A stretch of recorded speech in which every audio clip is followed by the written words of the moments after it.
निर्गुणी भाव क्या बात है? आत्मा रूपी दुल्हन हाय हाय हाय परमात्मा रूपी दूल्हे का वर्णन है। हाय हाय। दुल्हन कह रही है कैसे? हाँ हाँ हाँ। अरे रूस के परइले भोरे भोरवा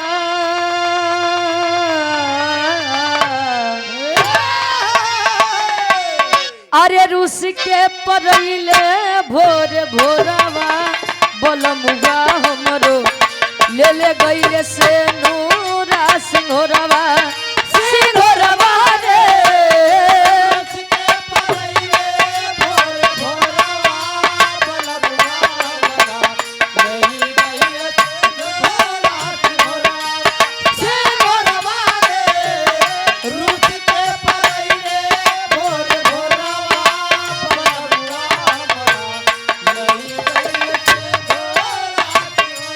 कवि का भाव है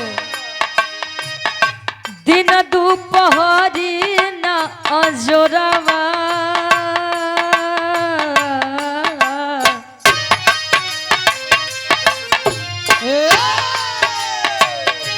दिन दोपहर न अजोरवा महान काम हो गईल कुछ भोर भोरवा अरे भोरवा रे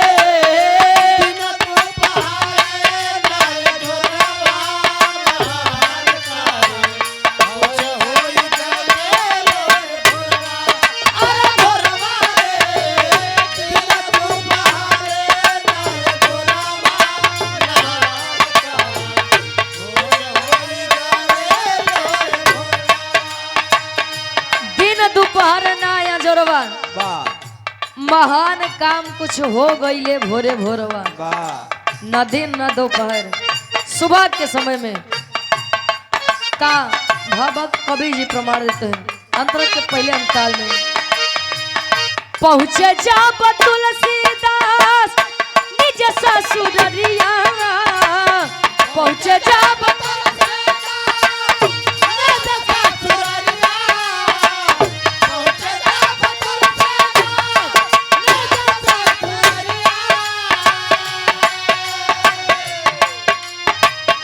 पहुँचे जब तुलसीदास निज ससुररिया भोरवे में डटली उनके उनकर में हरिया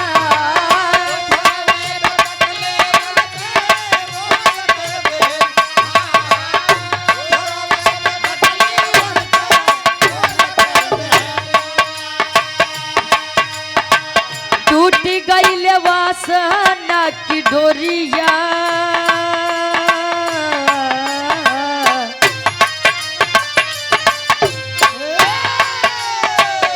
टूटी गईले वासना के डोरावा महान काम हो गईले कुछ भोरे भोरवा अरे भोरवा रे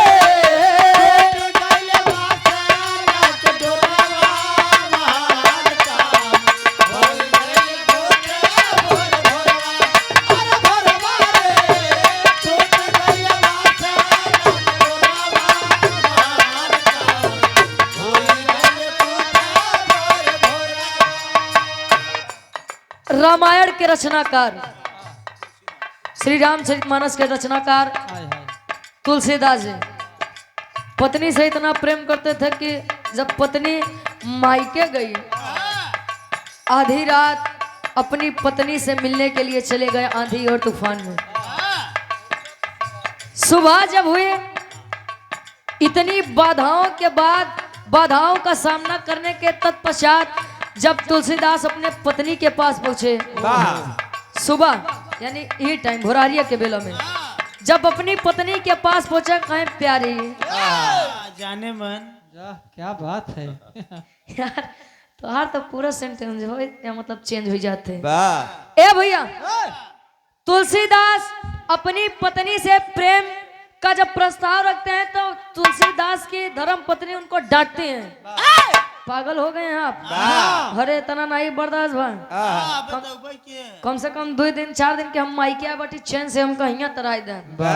जब तुलसीदास की धर्म पत्नी ने उन्हें डांटा उनके मन से ये प्रेम का भूत उतर गया। वाह प्रेम का हाँ हो प्यार का जान गए कि केवल ही मतलबी संसार में। वाह और उसी टाइम से उन्होंने सोच लिया कि मन मंदिर ही अब केवल हाँ प्रभु के पीछे जाइए। वाह जा जा अंतरा के दूसरे अंताल में कवि जी लिखत है कैसे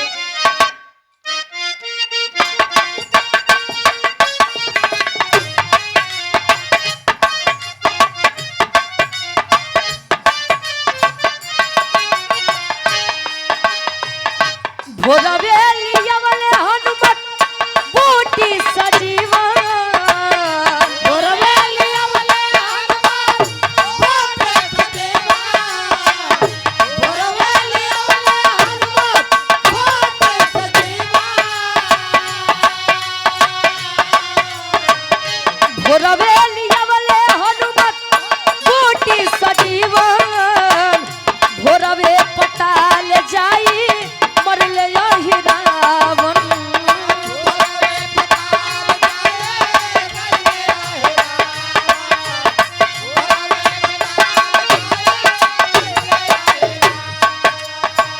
चलल नाही मकरा ध्वज के तनवा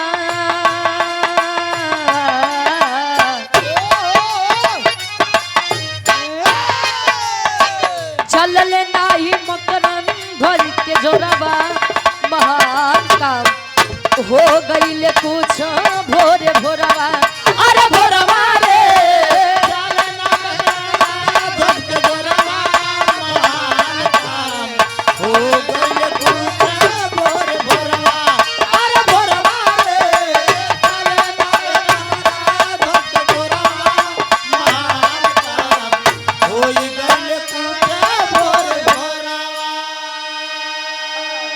लक्ष्मण जी को जब बाण लगा शक्ति बाण लगा हनुमान जी सजीवन बूटी लेने गए और सुबह भोरहरिया के समय में सजीवन बूटी ले के वापस आए।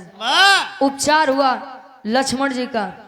लक्ष्मण जी राम जी के गोद में सिर रख के लेटे हुए थे जब मूर्छित हुए थे तो लोग कुछ कहते हैं से भैया बतौबे बहन की कितना तो मैल से पैदा हो जाते। देखिए वेद में भेद नहीं, भेद है विद्वानों में।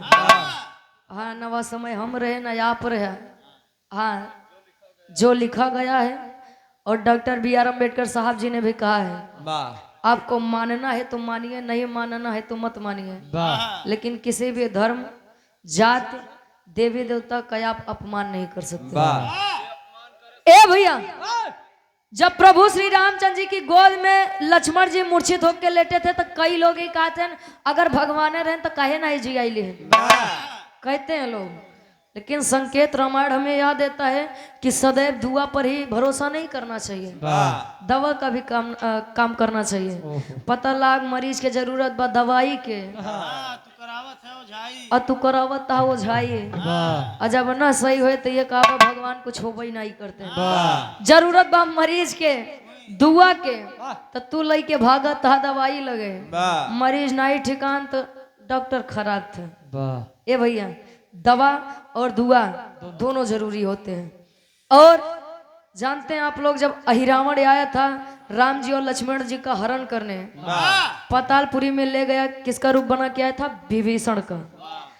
सुबह में जा करके हनुमान जी ने ये भोरहरिये में अरे सुबह भोरहरिया हो गए महाराज, हनुमान जी जाई के भोरहरिया में अहिरावण के मारे रहे पंचमुखी रूप बनाई के।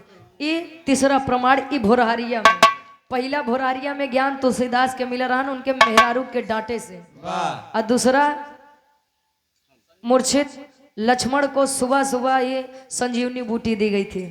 तीसरा हनुमान जी पातालपुरी में जाके अहिरावण को मारे थे।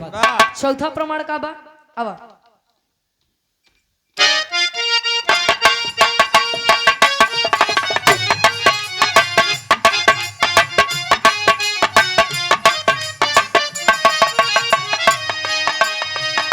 कृष्ण के लेके गईले गोकुला नगरिया,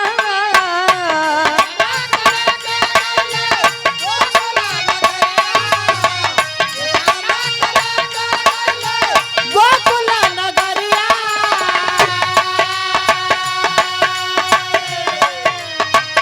कृष्ण के लेके गईले गोकुला नगरिया वासुदेव लौटे बेला रही भोर हरिया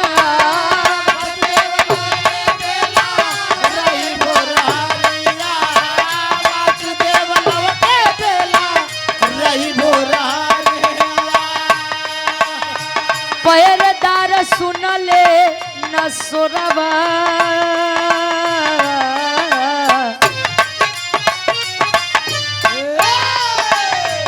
पहरेदार सुनले न सोरवा महाका हो गईल कुछ भोरे भोरवा अरे भोरवा रे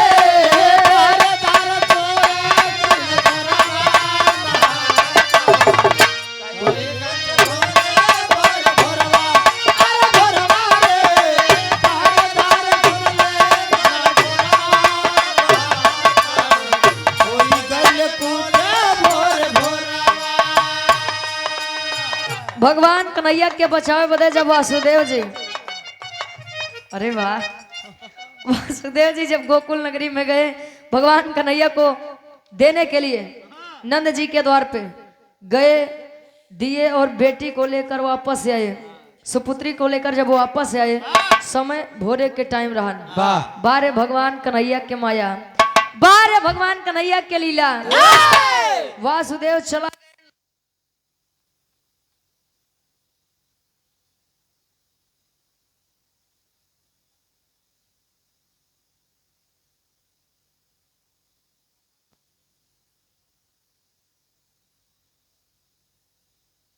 है कि भैरवी राग सुबह में गाई जाती है ये भी सही है 4 बजे के बाद 4 से 8 के बीच में और जो पहलवान होते हैं रियाज मारते हैं कब ये भोरहरिये में जाएगी भोरहरिया में विचित्र विचित्र काम बाबा भैया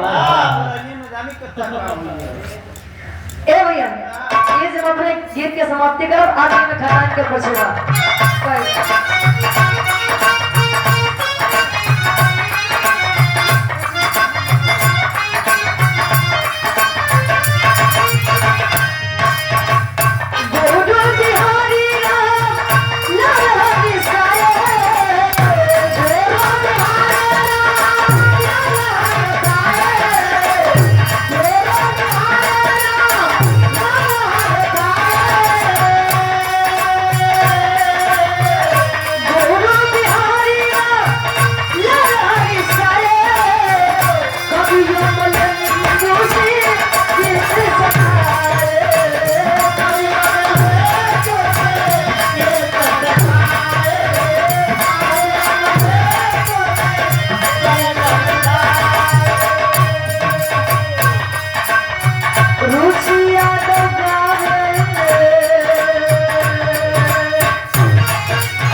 सबके लगवा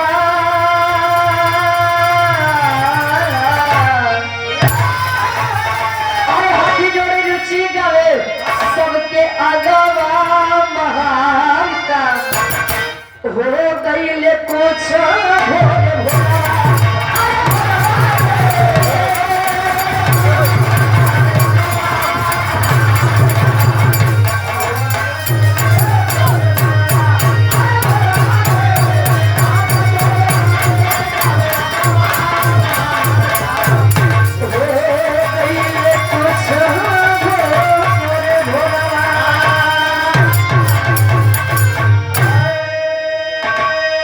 भोरा में कोनो भी गलती कसर हो आप लोग अपना लड़का बच्चा समझ के माफ किया अब